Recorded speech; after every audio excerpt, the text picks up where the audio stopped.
सदाबहार सच्ची कहानियों पर आप सभी का स्वागत है। मैं अपने माँ बाप की इकलौती बेटी थी।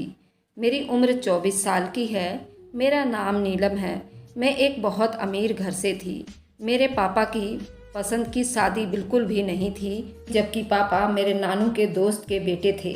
तभी नाना ने मम्मी की शादी अपने दोस्त के बेटे से करवा दी। तभी पापा को भी दादा ने मना लिया था। पापा भी शादी नहीं करना चाहते थे। वे किसी और से प्यार करते थे। उन्होंने दादा को बहुत समझाने की कोशिश की, मगर दादा का कहना था कि जहां वो कहेंगे वहीं शादी करनी होगी। मगर दादा की कड़ी सख्ती पर उनको मानना पड़ा। अब सुनिए पूरी कहानी मेरी जुबानी। शुरू करती हूँ अब पूरी कहानी। मेरे माँ दो बहनें थी। मेरे पापा इकलौते बेटे थे। मम्मी की शादी पापा से हुई तो पापा मम्मी को पसंद नहीं करते थे, जबकि मेरी मम्मी पापा को बहुत पसंद करती थी। माँ की शादी के बाद नाना नानी की मृत्यु हो गई थी और मेरी मौसी बिल्कुल अकेली रह गई थी। वह जैसे लगता था जैसे पागल हो गई हूँ। किसी से नहीं मिलती थी, हमेशा अकेला रहना पसंद करती थी। मेरी मौसी किसी से ज़्यादा बात भी नहीं करती थी। मम्मी अक्सर मौसी से मिलने चली जाया करती थी, लेकिन वह हमारे घर कभी नहीं आई। पापा माँ को पसंद नहीं करते थे, तभी वह हमेशा माँ पर बहुत जुल्म किया करते थे। उनसे मारपीट भी किया करते थे। लेकिन मेरी पैदाइश के बाद पापा कुछ अच्छे हो गए थे। पापा मम्मी से प्यार से बात करते थे। माँ भी खुश रहने लगी थी। मम्मी हर टाइम सोने के जेवर पहनकर घूमती रहती थी। मेरी माँ को हर ऐशो आराम मिला था। वो हमेशा ऐशो आराम में ही रहा करती थी। नई नवेली दुल्हन सजी सवरी अच्छी लगती है। मेरे बाद घर का माहौल अच्छा हो गया था। मम्मी हमेशा कहती थी कि मेरे कदम उनकी जिंदगी के लिए बहुत अच्छे साबित हुए थे। माँ ने कभी भी मुझसे पापा के खिलाफ कोई बात नहीं की थी। वह कहती थी कुछ भी हो, हम मियाँ बीबी के मामले में तुम बिल्कुल नहीं बोलोगी। मेरा इज्जत करना फर्ज है। मैंने अपनी माँ जैसा जज्बा हिम्मत किसी औरत में नहीं देखा था। मम्मी ने बहुत सी तकलीफ़ों के बाद भी कभी पापा से बदतमीजी से बात नहीं की थी। पापा ने माँ को एक नौकरानी भी रख कर दिया था, जो मेरी माँ का सारा काम करती और कुछ ज़्यादा उम्र की थी। बहुत साल मम्मी के साथ काम करती रही, मगर फिर वह बीमार रहने लगी। माँ उसको कहती तुम अब घर पर आराम कर लिया करो। अगर तुम्हारी कोई बेटी है तो उसे काम पर भेज दिया करो, वह कर लिया करेगी घर का काम। मगर नौकरानी कहती कि वह जवान है, मैं उसे काम पर नहीं लेकर आ सकती। लेकिन एक रोज उस बूढ़ी औरत की जगह उसकी बेटी काम पर आई, लेकिन उसने घूंघट निकाला हुआ था। मैंने बोला कि तुम घूंघट उठा सकती हो, यहाँ कोई नहीं होता, लेकिन हमेशा कहती मैं घूंघट में ही रहती हूँ। फिर मेरी माँ ने उसको सख्ती से मना कर दिया कि यहाँ पर घूंघट मत निकाला करो। नौकरानी हमारे घर का काम करने लगी।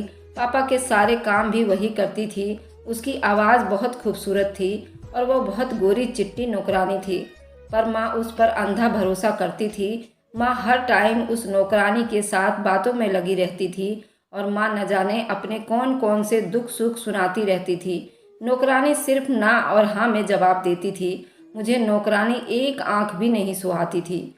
मैं माँ से अक्सर कहती थी मुझे ये औरत ठीक नहीं लगती, मगर माँ एक ही बात कहती थी तुम्हें बड़ों की बातों में पड़ने की कोई ज़रूरत नहीं है। मेरे पापा भी नौकरानी के साथ काफ़ी हंसी मजाक करते। मुझे पापा का ये रवैया बिल्कुल पसंद नहीं आता। मैं अक्सर मम्मी से कहती कि नौकरानी के साथ बहुत ज़्यादा हंसी मजाक करते हैं पापा। मुझे उनका ये नौकरानी के साथ इतना हंसी मजाक करना अच्छा नहीं है। मगर माँ चुप रहती। अक्सर मैं नौकरानी को टोक दिया करती और बोलती कि अपनी हद में रहा करो, तुम एक नौकरानी हो, नौकरानी की तरह रहा करो।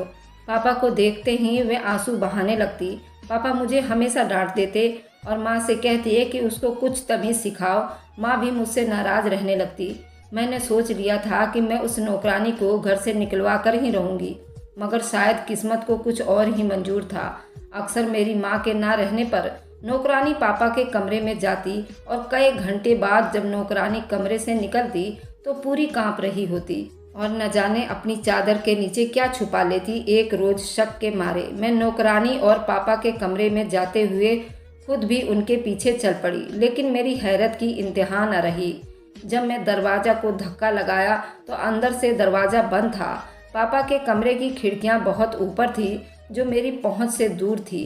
तभी मैं अंदर का मंजर नहीं देख सकी, मगर अंदर से अजीबोगरीब आवाज़ आने पर मेरा शक ज़्यादा बढ़ने लगा। अंदर से कुछ कागजात हिलने की आवाज़ आ रही थी। जब मुझे ऐसा महसूस हो रहा था कि पापा कमरे में नहीं हैं। एक रोज़ शाम के टाइम माँ जब बाहर से लौटी तो काफ़ी परेशान थी। घर पर ना तो पापा थे और ना नौकरानी। वह तो शाम की गई हुई अभी तक घर नहीं आई थी। मैंने माँ से पूछा कि माँ क्या हुआ, इतनी परेशान क्यों? मगर माँ चुप रही और आंसू बहाते कमरे में चली गई। मुझे काफ़ी हैरानी हुई कि सुबह तो मम्मी बिल्कुल ठीक थी, आखिर ऐसा क्या हुआ? माँ की ये हालत हो गई कुछ देर बाद जब पापा भी घर आए, लेकिन पापा काफ़ी खुश लग रहे थे। पापा आते ही कमरे में गए, लेकिन मम्मी कमरे का दरवाज़ा बंद कर चुकी थी। पापा ने मुझसे माँ की तबीयत के बारे में पूछा था। मैंने उन्हें दोपहर का सारा किस्सा बता दिया। पापा भी काफ़ी परेशान हुए और दोबारा से मम्मी के कमरे के दरवाजे पर खटखटाने लगे। मैं और पापा काफ़ी परेशान थे। मम्मी ने आज तक कभी भी इस तरह की कुछ भी नहीं किया था।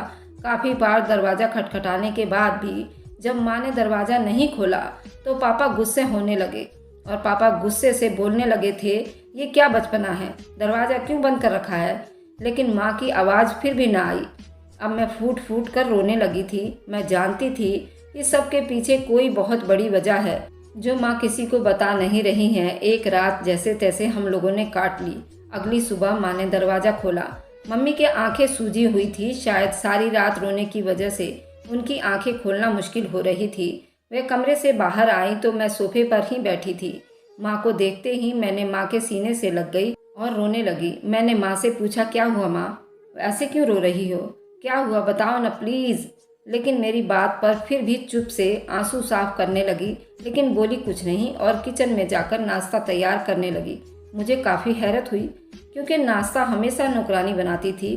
आज माँ को न जाने क्या हो गया था। मैंने मम्मी से बोला कि नौकरानी का इंतज़ार कर लो, वह आने ही वाली होगी। मगर मम्मी ने एक शब्द मेरी सारी बात ख़त्म कर दी। वह जिन कामों में लगी हुई है उसे वही करने दो, उस पर वही जचते हैं। ये घर के काम उसके बस की बात नहीं है। माँ की बात मेरे पल्ले न पड़ी।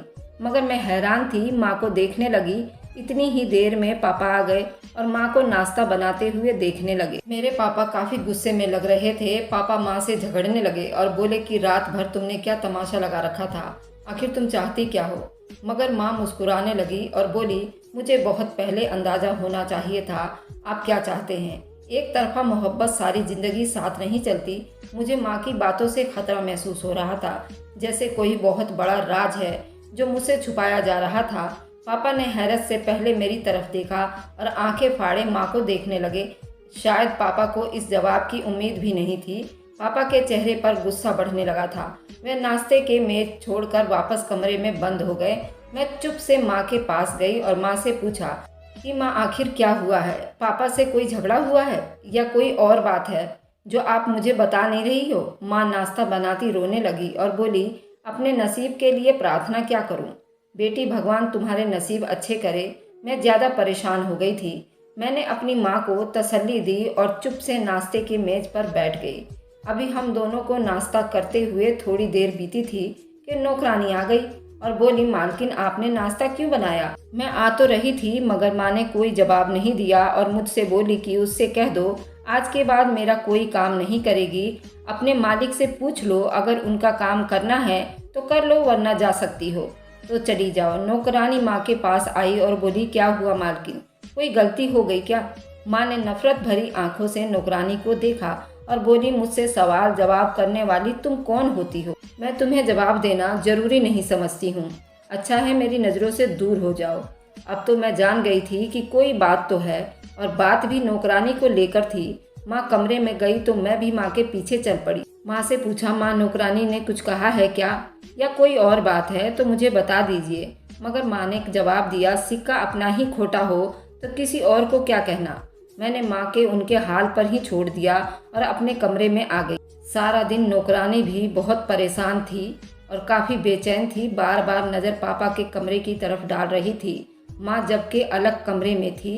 तभी मुझे नौकरानी पर शक होने लगा। दोपहर के टाइम नौकरानी कमरे में गई तो मैंने भी शक के मारे नौकरानी के पीछे चल पड़ी। आज शायद वह दरवाज़ा बंद करना भूल गई थी।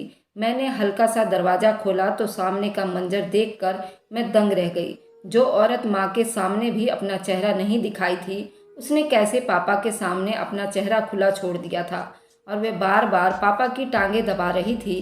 मुझे ये सब कुछ अच्छा नहीं लग रहा था। मैंने सारा दिन सोचों में बिता दिया। मैं नौकरानी पर नजर रखने लगी थी। जब नौकरानी गई तो मैं भी अपने कमरे में आ गई, मगर मैं सारी रात सो न सकी। सोचों के दौड़ में भी नौकरानी के ऊपर मुझे बहुत गुस्सा आ रहा था। मुझे नौकरानी से नफरत महसूस होने लगी थी। अब तो मैं कुछ भी करके उसका चेहरा देखना चाहती थी। आखिर वह चाहती क्या है। कुछ दिन बीत गए, बराबर ऐसा ही चलता रहा। माँ पापा से नाराज रहने लगी। नौकरानी रोजाना पापा के कमरे में जाती और कई घंटे बाद बाहर निकलती। एक रोज मैंने नौकरानी से पूछा कि तुम अपना चेहरा क्यों नहीं दिखाती, हम तो औरतें हैं, हमसे क्यों छुपाती हो। मगर उसने ये कहकर टाल दिया कि मेरे चेहरे पर दाग धब्बे हैं, मुझे शर्मिंदगी महसूस होती है, इसलिए मैं अपना चेहरा छुपा कर रखती हूँ। लेकिन ये आवाज़ मुझे सुनी सुनी लग रही थी। मुझे शक सा महसूस हुआ, लेकिन मैं चुप रही क्योंकि मेरे पास कोई सबूत भी नहीं था। जो मैं सोच रही थी, अपने शक को सच साबित करने के लिए क्या किया जाए।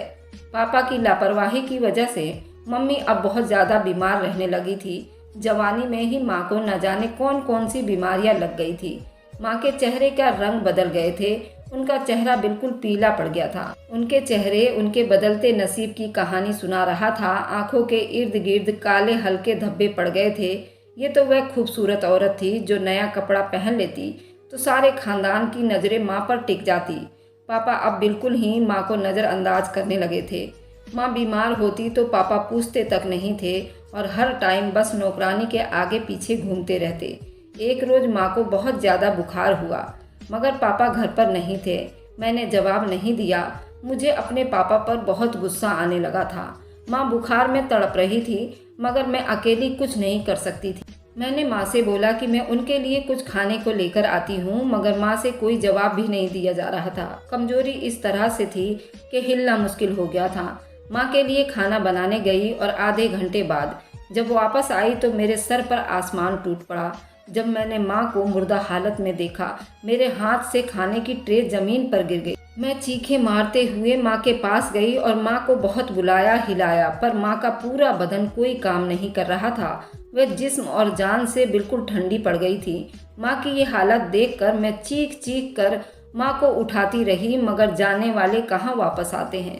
कुछ देर में ही घर में कोहराम मच गया था। मैं माँ की चारपाई से लिपट कर फूट फूट कर रो रही थी, लेकिन जिस इंसान के साथ माँ सारी जिंदगी बिताई थी, उस इंसान की आंखों में भी आंसू नहीं था। मुझे उस टाइम कोई होश नहीं था, मगर मैं पापा से बहुत से सवाल करना चाहती थी। नौकरानी एक कोने में खड़ी न जाने क्या कर रही थी। पूरा घर मेहमानों से भरा हुआ था। मेरी माँ की अर्थी उठी तो मैं फूट फूट कर रोने लगी। मम्मी के अंतिम संस्कार के बाद सब अपने अपने घरों को चले गए। पूरे घर में मुझे अकेलापन महसूस हो रहा था। मेरे पापा ने एक बार मुझसे अपने सीने से नहीं लगाया था। घर में अब मैं और पापा और नौकरानी होते थे। मैं अपने काम खुद करती थी। नौकरानी पापा और बाकी घर के काम में ज़्यादा पापा से भी बात ना करती थी। नौकरानी की चाल ढाल अब कुछ बदल गई थी। मुझे हैरत होती, ये पहले वाली औरत क्यों नहीं लगती।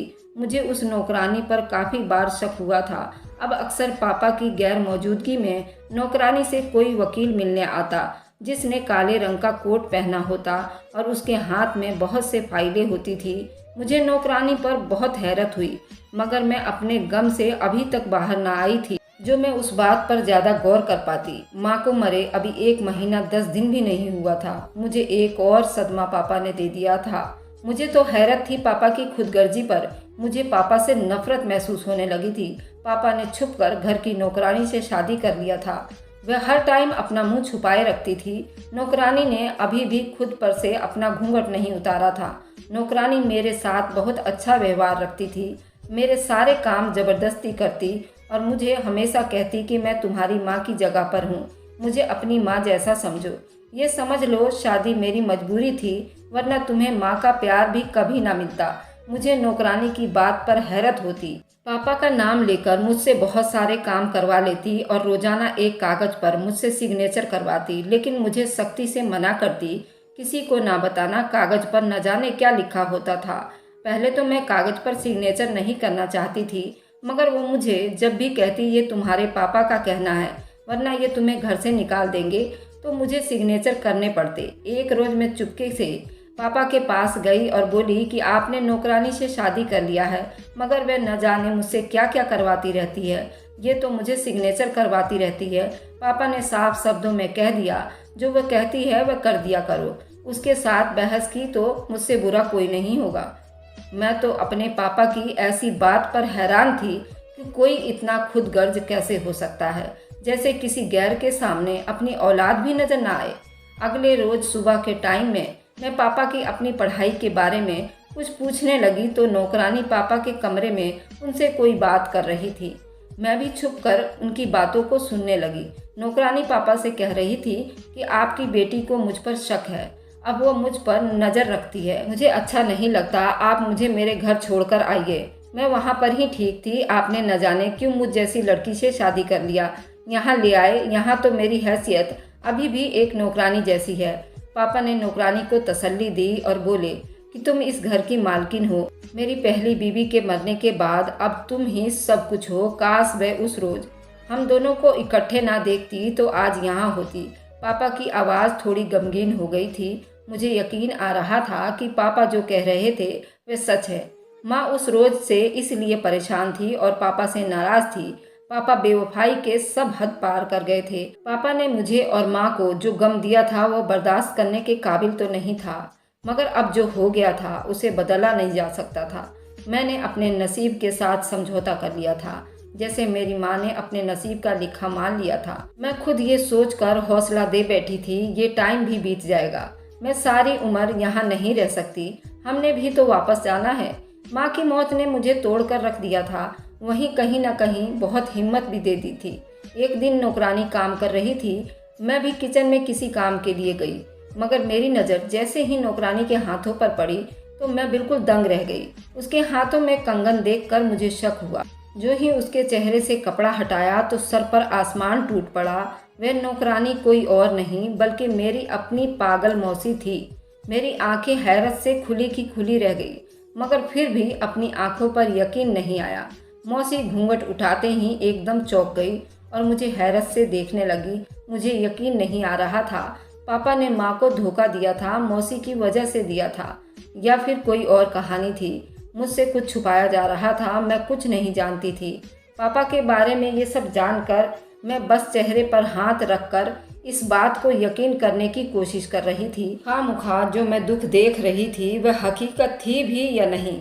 उल्टे कदमों अपने कमरे में चली गई, बंद हो गई थी। पापा घर आए, मैं उस टाइम भी कमरे से ना निकली। न जाने मौसी ने पापा से क्या कहा। पापा रात के टाइम मेरे कमरे में आए और बोले, क्यों नीलम, तुमको मुझसे कुछ बात करनी है। मगर मैं उस टाइम ऐसी हालत में नहीं थी कि मैं किसी से बात कर सकती थी। मुझे धक्के पर धक्के लग रहे थे, मुझे समझने के लिए कुछ टाइम चाहिए था। मैंने पापा से बोला कि अभी मुझे किसी से बात नहीं करनी, मगर पापा मुझ पर गुस्सा होने लगे और बोले कि जल्दी से मेरी बात सुनो वरना मुझसे बुरा कोई नहीं होगा। मैं सोच कर रह गई थी, क्या अब भी इससे बुरा कुछ हो सकता है, जिन्होंने सिर्फ मेरी माँ की जान ले ली बल्कि मुझ पर इतना बोझ डाल दिया जिसको उठाने के लिए मेरे कंधे कमज़ोर थे।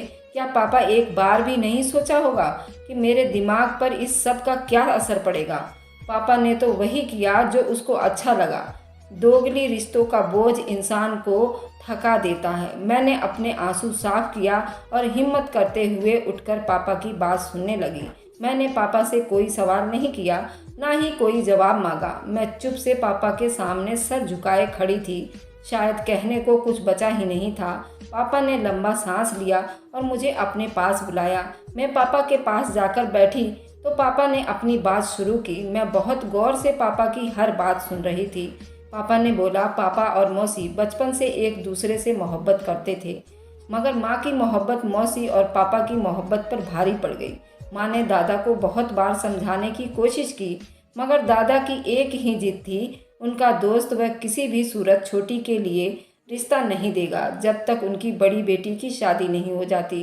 वह रिश्ता अभी उन्होंने अपनी बड़ी बेटी के लिए मांगा है, ना कि छोटी बेटी के लिए। दादा को अपनी इज्जत और अपनी अहंकार के सामने पापा और मौसी का प्यार को भूल बैठे थे, मगर मेरी मोहब्बत किसी को नज़र नहीं आई। मैंने भी उस दिन खुद को वादा कर लिया था, कुछ भी हो जाएगा मैं तुम्हारी माँ को कभी खुशी नहीं दूंगा, हमेशा उस पर जुल्म करूंगा। हाँ, मैं मानता हूँ मैं यहाँ पर गलत था। मैंने तुम्हारी माँ पर जुल्म भी किया था और उसे हर खुशी से दूर रखा। मगर ये बात हकीकत है कि तुम्हारी पैदाइश के बाद मेरे दिल में उसके लिए नरमी और मोहब्बत पैदा हो गया था।